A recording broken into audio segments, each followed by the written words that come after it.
we have Saylor Poffenbarger, Shyanne Sellers, head coach Brenda Freeze, and Sarah Te-Biasu. 2 quick notes. Shyanne Sellers reached 500 assists today, and she's the first player in Maryland women's basketball history with 1,500 points, 500 rebounds, and 500 assists. And Maryland also reached 20 wins today for the 20th season under Brenda Freeze. So Coach will start and take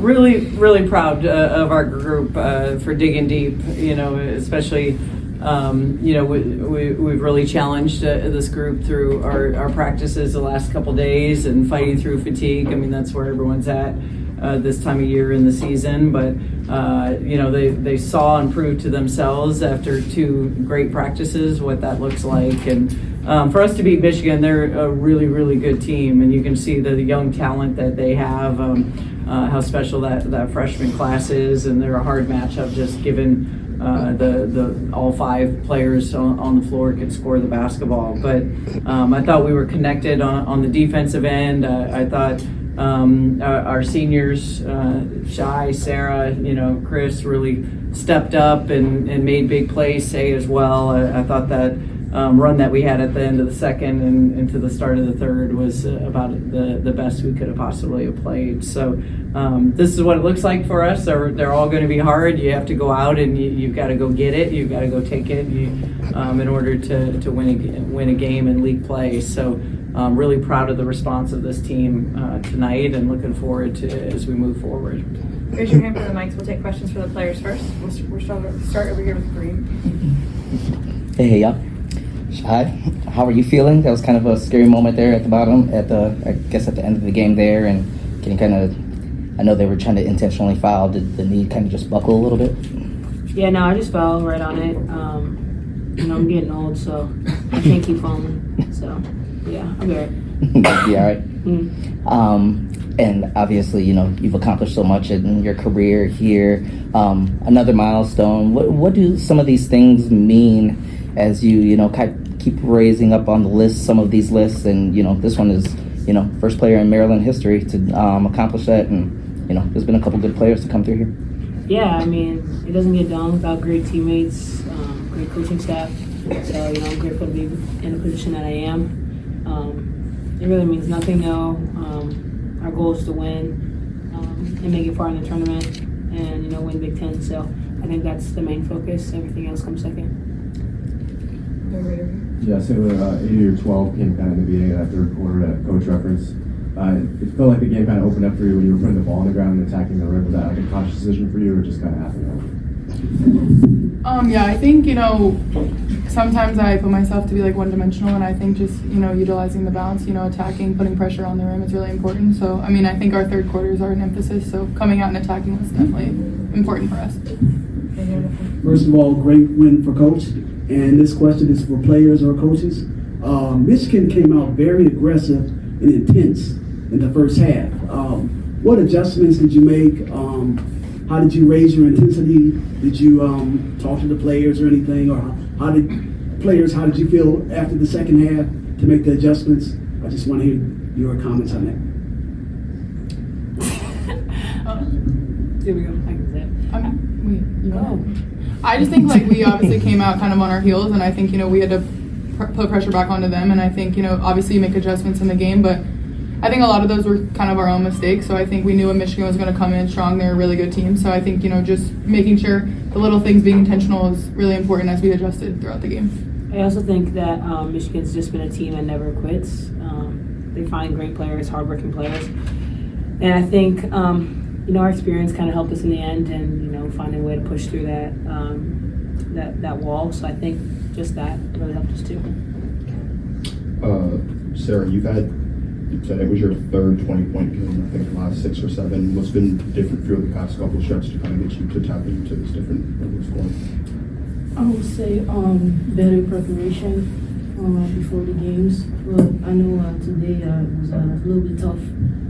First half, but the second half came out a little bit more confident and staying aggressive for an offense. So I would say better preparation before the games. Yeah. I'll take 2 more for Thursday.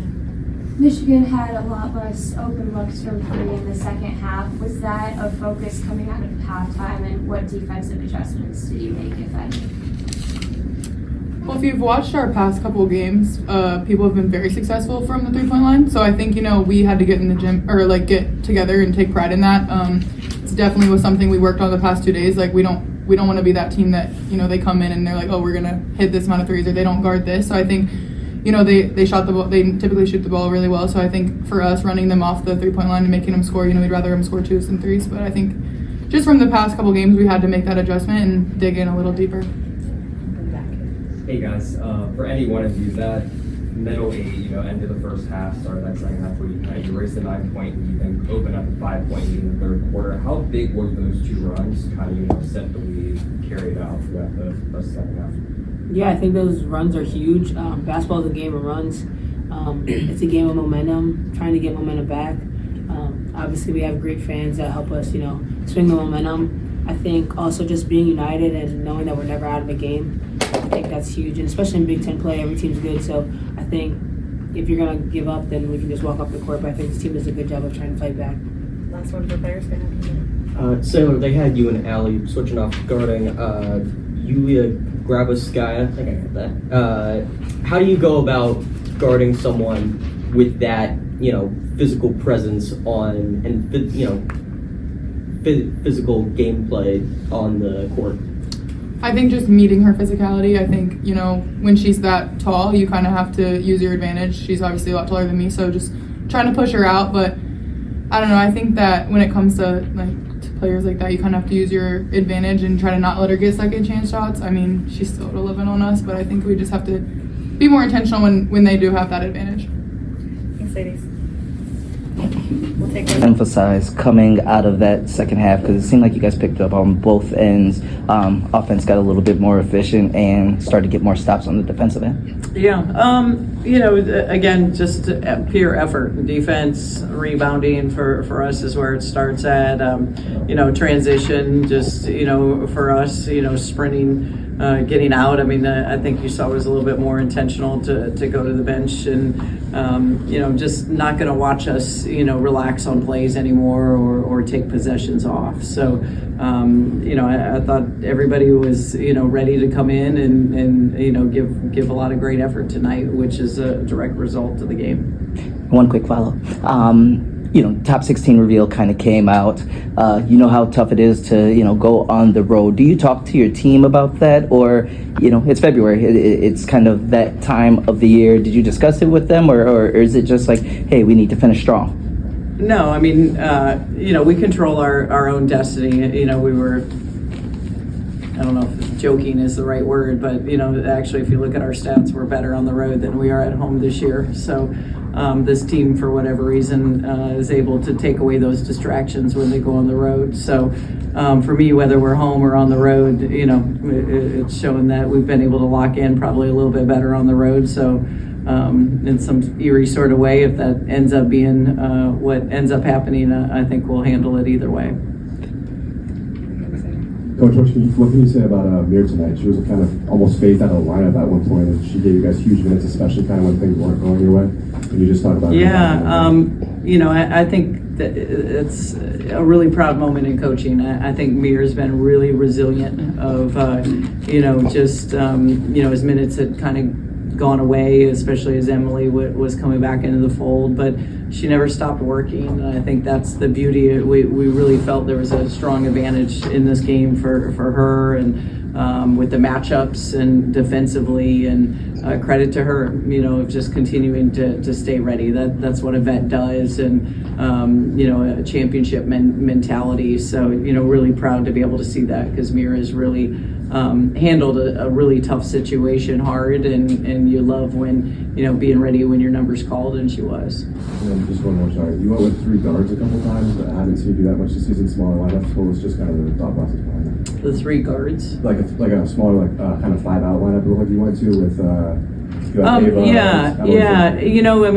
Again, their offense and how they move and the amount of screens and flare screens and rejects, and it's a harder matchup with for your bigs getting through all those screens. So at times we matched it, at times we decided to go big, but And again, I thought the response the other night when I brought the bench in late game, I really liked where they were at. I thought they tried to cut down that deficit against Nebraska. So, it speaks volumes to them continuing to work.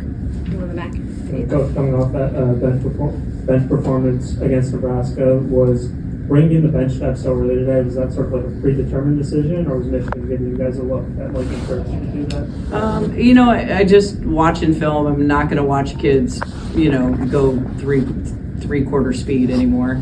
I'd rather have all out, effort and energy. And so, it was intentional because, I think we have to, get ourselves in better shape and be able to extend the bench when we can. And I thought tonight was, they showed that they're, some of them are ready. Christina played 17 minutes tonight. Christina played 17 minutes tonight. She had the big block at the end. Can you talk about her play this game? Yeah, I thought, she gave us a lot of great things on both ends of the floor. I'd like her to get a little bit less, out of foul trouble, but, her scoring, we needed all 9 points, her stepping up and making free throws, and defensively, she did have a really hard matchup. I mean, she had Olsen, and that's a difficult matchup, especially when you're not used to defending a guard in the way that Olivia moves. So I thought she was really big with her motor, her length, being able to, but you see what a talent Olsen is, but, just trying to make her have to work for some of those shots. Thank you. Hey, Coach, kind of following up on that a little bit, Michigan